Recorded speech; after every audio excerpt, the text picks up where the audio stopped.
শুধু মেয়ে সন্তান জন্ম দেওয়ার কারণে লোকটি তার বউকে ছেড়ে চলে গিয়েছিল। কিন্তু সেই অপমানিত নারী একদিন এমন একটি সাম্রাজ্য গড়ে তুলেছিলেন যার নাম এখন পুরো পৃথিবী জানে। কিন্তু কিভাবে, চলুন জেনে নেওয়া যাক এই অবিশ্বাস্য সত্য গল্পটি। 1977 সাল চীনের একটি ছোট্ট গ্রামে দুই মেয়েকে নিয়ে আশ্রয় নিয়েছে জেং। কারণ তার স্বামী ও শাশুড়ি মিলে শুধু ছেলে সন্তান না হওয়ার জন্য তাকে প্রতিদিন অপমান করত। মায়ের অনুরোধে সে শেষবারের মতো স্বামীর কাছে ফিরে গেলে জেং জানতে পারে তার স্বামী ইতিমধ্যেই থাইল্যান্ডে আরেকটি বিয়ে করেছে, আর সেই স্ত্রী নাকি অনেক ধনী, আর তার একটি ছেলেও হয়েছে। এটা শুনে জেং ভেঙে পড়ে। সে কাঁদতে কাঁদতে স্বামীকে অনেকবার সুযোগ দিতে বলে, কিন্তু স্বামী তাকে জানিয়ে দেয়, যদি থাকতে চাও তাহলে নতুন স্ত্রীর বাড়িতে একজন কাজের লোক হয়ে থাকতে হবে। এই অপমানের পর জেং বুঝে যায় তার নিজের ভাগ্য তাকে নিজেকেই বদলাতে হবে। পরের দিন লোকটি থাইল্যান্ডে চলে যায়। দুই মেয়ে পিছন থেকে বাবা বাবা ডাকলেও সে আর ফিরে তাকায় না। জেং এর কাছে টাকা পয়সা কিছুই ছিল না।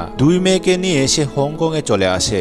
সেখানে একের পর এক কাজ খুঁজতে থাকে। একদিন সে ফুলের দোকানে কাজ পেয়ে যায়। তাকে একবার দেখানোতে সে কাজটি শিখে ফেলে। তারপর সারা রাত ফুল বানিয়ে পরের দিন জমা দিলে মালিক জানিয়ে দেয় এখন আর ফুলের কাজের লোক লাগবে না, কারণ এখন নাকি কাগজের ফুলের একদমই চাহিদা নেই। তখনই সে লক্ষ্য করে সেখানে পুতুল জোড়া লাগানোর কাজও অনেকে করছে। সে তখন সেই কাজটিও তাকে দিতে বলে। এই কাজটিও একবার দেখানোতেই সে শিখে যায়। তারপর সারা রাত পুতুল জোড়া দিয়ে সকালে সে জমা দিত। কিন্তু হংকং এর মতো বিলাসী শহরে এই কামাইয়ে সংসার চলবে না। তাই সে দিনের বেলায় বাসন মাজে, আবার রাতের বেলায় ট্রাম পরিষ্কার করে ও পুতুল জোড়া দেয়। দিনে 3টি কাজ করেও তার জীবন চলতো না, তবু সে কখনো হাল ছাড়েনি। এর মাঝেই ঘটে আরেকটি দুর্ঘটনা। রেস্টুরেন্টে কাজ করার সময় পরে গিয়ে তার কোমরে গুরুতর আঘাত লাগে। ডাক্তার তাকে জানায় তার মেরুদণ্ডে ফাটল হয়ে গেছে, তাই কয়েকদিন সম্পূর্ণ বিশ্রাম নিতে হবে। কিন্তু সে ডাক্তারকে বলে তার বিশ্রামের কোনো দরকার নেই। তাকে কয়েকটা ব্যথার ওষুধ দিলেই সে আবার ঠিক হয়ে যাবে, কারণ সে বিশ্রাম নিলে তার দুই মেয়ে না খেয়ে থাকবে। কিন্তু ডাক্তার ও প্রতিবেশীদের চাপে তাকে বিশ্রাম নিতেই হয়। একটু সুস্থ হয়ে কাজে ফিরলে জেং জানতে পারে তার 3টি চাকরি চলে গেছে। হাতে কোনো টাকা নেই, শরীরও আর কাজ করার মতো নয়। জীবনের সব কষ্ট যেন একসাথে তাকে ঘিরে ধরেছে।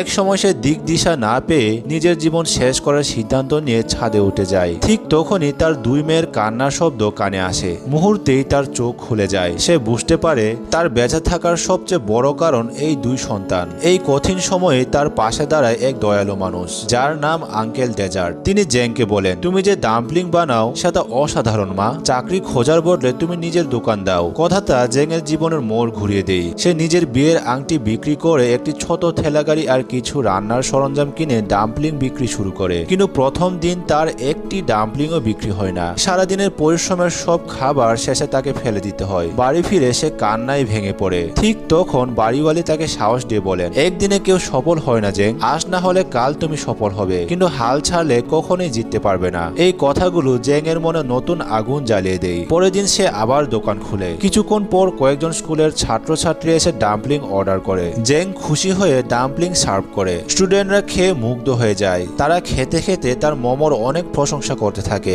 এটা জেং খুশিতে আত্মহারা হয়ে যায়। তারপর মুখে মুখে ছড়িয়ে পড়তে থাকে তার ডাম্পলিং এর স্বাদ। একদিন একজন অভিজ্ঞ ক্রেতা তাকে পরামর্শ দেন ডাম্পলিং এর খোলস আরো পাতলা করতে। জেং সেই পরামর্শ সিরিয়াসলি নিয়ে নেয়। তারপর রাতের পর রাত অনুশীলন করে নতুন স্বাদের ডাম্পলিং বানাতে সে চেষ্টা চালিয়ে যায়, কিন্তু প্রতিবারই সে ব্যর্থ হচ্ছিল। একদিন সে তথাকথিত নিয়ম বাদ দিয়ে নিজের আইডিয়ায় লবণ পানি দিয়ে ডাম্পলিং বানায়, আর সেটার ফলাফল হয় অসাধারণ। এবার ডাম্পলিং এর স্বাদ অনেক বেড়ে গিয়েছিল আর খোলস পাতলা হয়ে গিয়েছিল।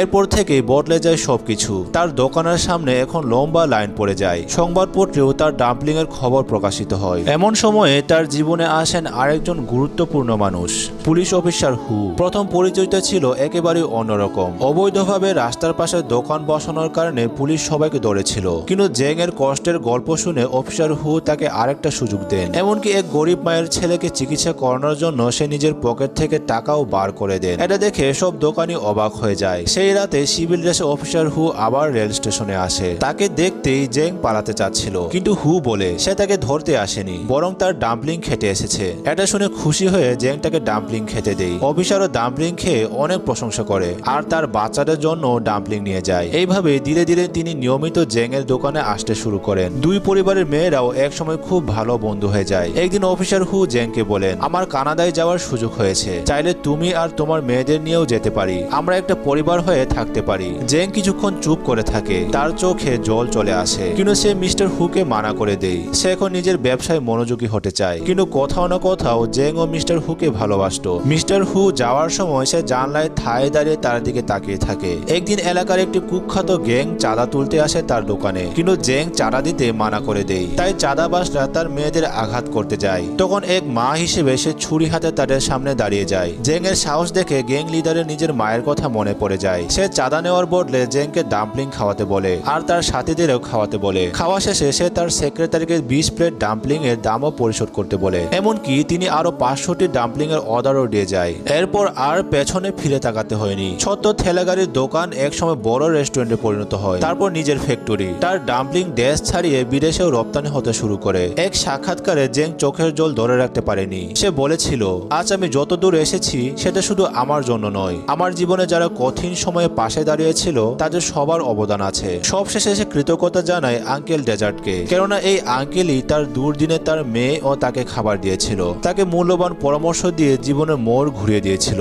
এরপর ধন্যবাদ জানায় বাড়িওয়ালি উইংজোকে, কেননা হংকং এর মতো বিলাসী শহরে সে মাসের পর মাস জেং এর বাড়ি ভাড়া মওকুফ করেছিল, এবং সেই পুলিশ অফিসার যে তাকে ট্রামে ব্যবসা করতে না দিলে সে আজকের ডাম্পলিং কুইন হতে পারত না, যারা তাকে কখনো ভেঙে পড়তে দেয়নি। এক সময় যাকে 2 মেয়ে সন্তানের মা হওয়ার জন্য অপমান করা হয়েছিল, সেই নারী পরে বিশ্বের কাছে পরিচিত হন দ্য ডাম্পলিং কুইন নামে। এই গল্প আমাদের শেখায় জীবনে মানুষ নয়, নিজের সাহস আর পরিশ্রমই শেষ পর্যন্ত ভাগ্য বদলে দেয়।